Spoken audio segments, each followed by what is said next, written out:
Olá pessoal, tudo bem com vocês? Aqui é o professor Ederson e nessa aula nós iremos dar continuidade ao estudo da refração. Iremos estudar o fenômeno da reflexão total. Vamos lá? Inicialmente, vamos retomar o conceito de refração. A refração é um fenômeno que ocorre com a luz relacionado à mudança de meio de propagação. Essa mudança de meio sempre acompanhada da mudança de velocidade da luz. Cada meio de propagação da luz é realizado com uma velocidade diferente. Então, se nós pegarmos a velocidade que a luz tem naquele meio e compararmos com a velocidade máxima que a luz tem, que seria a velocidade no vácuo, nós obtemos o índice de refração. O índice de refração que determina a dificuldade que aquele meio oferece para a passagem dos raios de luz. Vimos também os tipos de incidência, que relaciona os meios e o ângulo de incidência e o ângulo de refração. E por fim, a lei de Snell, que vai juntar aí o índice de refração do meio com o ângulo de incidência e de refração. Agora que revisamos o conceito de refração, vamos analisar a seguinte figura. Nessa figura, temos três raios que se propagam de um meio 1 para um meio 2, cujo índice de refração é maior. O raio número 1 incide na superfície de separação com um ângulo de 30 graus, com relação à normal, e refrata, aproximando da normal, com um ângulo de 20 graus. Já o raio número 2, que está incidindo com um ângulo de 60 graus, sofre refração e entra no meio 2 com um ângulo de 35 graus. E por fim, o raio número 3, que está incidindo na superfície de separação com um ângulo de 90 graus e refrata com um ângulo de 42 graus. Vamos olhar com atenção o raio número 3. O raio número 3 vai ser o último raio na sequência que consegue vir do meio 1 e entrar no meio 2. Se eu aumentar esse ângulo de 90 graus para um valor de 91, esse raio ele entrará no meio 2 e não terá mais a mudança de meio.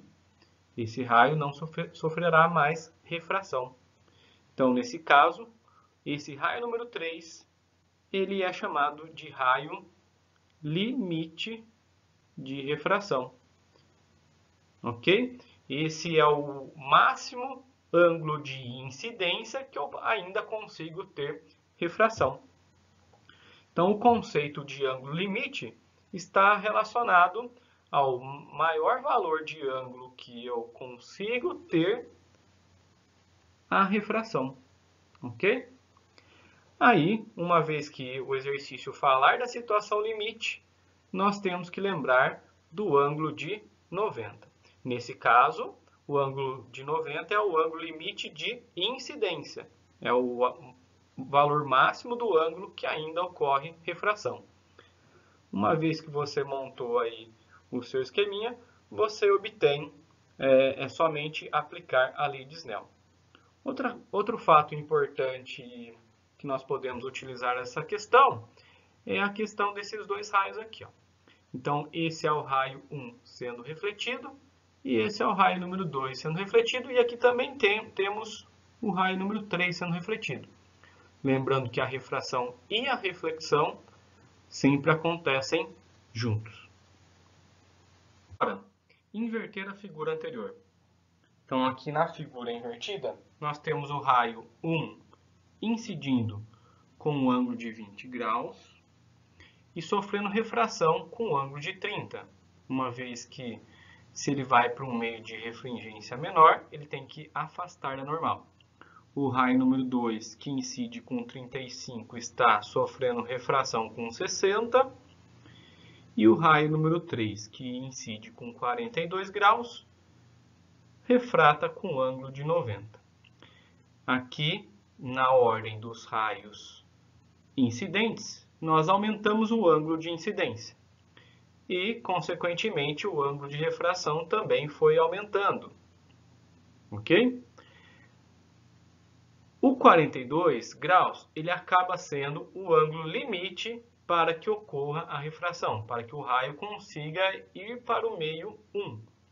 Se aumentarmos esse ângulo para um valor maior que 42 graus, notem que esse raio incidente não consegue mais entrar no meio 1. Ele vai permanecer no meio 2, correto? Como não há mudança de meio, esse raio sofre o fenômeno de reflexão. Reflexão interna. Como todo raio a partir de 42 graus está sofrendo reflexão, nós chamamos de reflexão total interna. Mais uma vez, o 42 aqui, o 42 e o 90, eles representam a nossa situação limite. Diferente da figura anterior, na qual o ângulo de 90 era o ângulo de incidência, agora o 90 graus é um ângulo de refração limite. Porém, associem a palavra limite à propagação de um raio a 90 graus com a normal. Você só tem que interpretar se esse raio está sofrendo incidência, se ele está incidindo com 90 graus, ou se ele está sofrendo refração com 90 graus, correto? Nesse exemplo da figura, o ângulo limite é 42 graus, mas dependendo do material, o índice de refração nem sempre é 1,5. Então, cada material tem o seu ângulo limite. No caso da água, é outro valor. Pode ser 45, 41, 48 graus. Cada material tem o seu ângulo limite para que ocorra a refração. Porém, você também não precisa decorar qual é o ângulo limite e o seu de acordo com cada material. O que você precisa fazer é um esquema para visualizar se o ângulo de 90 graus é um ângulo de refração ou de incidência e aplicar a lei de Snell, que nesse caso fica N2 vezes seno de um ângulo limite, eu vou trocar aqui o 42, supondo que a gente não conheça, igual a N1 vezes seno de 90 graus. Alguns materiais eles vão trazer a equação de uma maneira reduzida. Então, eles vão chamar de N2 como N da onde o raio está vindo, N vem, vezes seno do ângulo limite, igual a N vai, vezes 1. Então, eles generalizam, fica seno do ângulo limite igual a N do meio que o raio de luz está indo sobre o índice de refração do meio cujo raio está vindo. Ok? Ao meu ver, uma equação aí desnecessária de você lembrar, uma vez que se você aplicar a lei de Snell, você também chega no resultado. Aqui nós temos então um gráfico mostrando a porcentagem de luz sendo refletida e notem que para essa situação, que está na figura, a partir do 42 graus, a porcentagem de luz refletida é 100%. Correto? Então temos aí, pessoal, o fenômeno da reflexão total. A reflexão total consiste, então, quando um raio de luz ele se propaga ele incide com um ângulo maior do que o ângulo limite. Outro fator importante para que ocorra a reflexão total consiste na ordem dos meios. A reflexão total é um fenômeno que só ocorre quando o raio de luz vem do meio mais refringente para o meio menos refringente. Ok? Então aqui nós temos uma demonstração de alguns raios que estão variando o ângulo. Então notem que o raio 2 consegue sofrer refração. O raio 3, apesar de ter um ângulo maior, que nós teríamos a normal, né? O ângulo maior ainda está sofrendo refração. Porém, o ângulo 4, o raio 4, provavelmente ultrapassou o ângulo limite e ele está sofrendo uma reflexão total, que eu também gosto de chamar de reflexão total interna, porque aquele raio permanece naquele meio. Vimos então nessa imagem que o ângulo é importante para que ocorra a reflexão total. Nesse caso, a luz vinda do meio externo ilumina o corpo da nadadora, porém alguns raios estão refletindo, vão para o ar, e outros raios vão para a câmera, que está submersa. Esses raios que estão vindo para a câmera, eles estão com um ângulo maior do que o ângulo limite. E o que nós vemos, então, é o fenômeno da reflexão total. Vamos ver agora algumas aplicações relacionadas ao fenômeno da reflexão total. O primeiro deles é o arco-íris. Então, se analisarmos as gotículas de água, a luz, quando entra nessas gotículas, ela sofre o fenômeno da refração. Como cada cor possui um índice de refração diferente, cada cor terá uma velocidade diferente, o que faz com que elas se dispersem, elas se separem dentro da gotícula. Outro fenômeno óptico que ocorre é a dispersão das cores. E nós temos aí então a decomposição da luz branca nas cores do arco-íris, devido à refração e à reflexão total interna nas gotículas de água que estão presentes na atmosfera. A segunda aplicação é o pôr do sol. Quando nós olhamos o sol no horizonte, devido à refração, o que nós estamos vendo ali é a imagem do sol.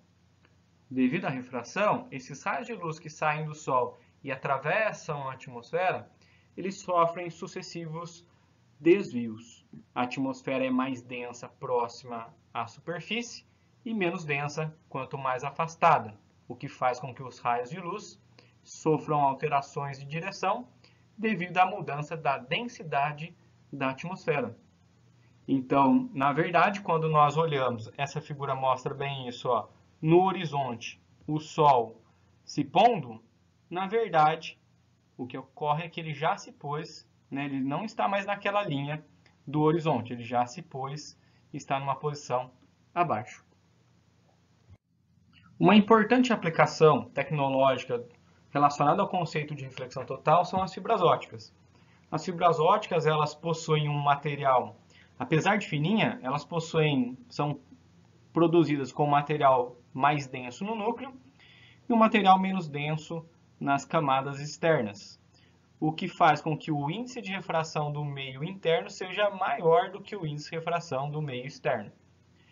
Os raios de luz, por ela ser fininha, esses raios de luz eles entram na fibra com um ângulo muito grande e sofrem sucessivas reflexões internas, não saindo da fibra e se propagando com uma velocidade muito alta, que você pode calcular utilizando a formulinha do índice de refração.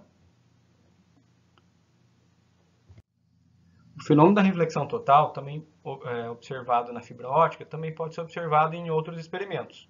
Se você pegar uma garrafa com água, fazer um furinho nela e nós temos aqui e colocar um laser na direção do esguicho dessa água, você vai ver que o laser ele vai sofrer reflexões internas e vai acompanhar a curvatura da água. Outra maneira é existem alguns abajures ou até mesmo corda de violão, que eu também consigo fazer o mesmo efeito de uma fibra ótica. Outra situação que provavelmente você já vivenciou no seu dia a dia são as miragens. Em um dia que está muito quente, o asfalto ele acaba aquecendo muito, aquece a primeira camada de ar que está próximo a ele, porém as camadas seguintes possuem temperaturas diferentes. Esse aquecimento gera uma diferença na densidade entre as camadas e, consequentemente, uma diferença no índice de refração para o raio de luz. Então, um raio de luz que vem de uma árvore, por exemplo, ele acaba sofrendo sucessivos desvios, chegando na reflexão total. A partir do momento que ele sofre reflexão total e chega no olho de um observador, nós não conseguimos ter a percepção que esse raio de luz fez esses desvios, que ele fez essa mudança de trajetória. Nós temos a impressão que esse raio de luz veio de uma posição imaginária. Nós temos a formação de uma imagem que, na verdade, é que nós chamamos de miragens. Então, se você treinar o seu olhar na estrada em distâncias grandes, nós conseguimos observar miragens. Nessa figura, nós conseguimos observar refletido no solo os pneus desse carro. Já na segunda figura, nós conseguimos ver, parece que o carro está flutuando, mas na verdade é a reflexão do céu sobre essa posição. Você está olhando em linha reta, né? Você está aqui olhando em linha reta, mas o que você está vendo é a reflexão do céu. Temos também o fenômeno da Fata Morgana, que é um fenômeno que ocorre em situações contrárias, quando nós temos situações que envolvem temperaturas baixas. Existe uma teoria, até foi questão do Enem, que a Fata Morgana foi responsável pelo acidente do Titanic. Então, nesse caso, o raio de luz ele faz um desvio, porém a pessoa vai enxergar esse objeto numa posição acima do que realmente está. Então, se você procurar aí na internet, você vai ver vários vídeos até um pouco bizarros. Parece que o barco está flutuando, parece fake, mas é a Fata Morgana. Dependendo das situações de temperatura, é a Fata Morgana. Então, no caso do Titanic, eles alegam que o iceberg não foi visto devido ao desvio dos raios de luz. Foi projetado uma parte do mar e que impossibilitou visualizar o iceberg. Pessoal, sigam o roteiro, bons estudos, até a próxima.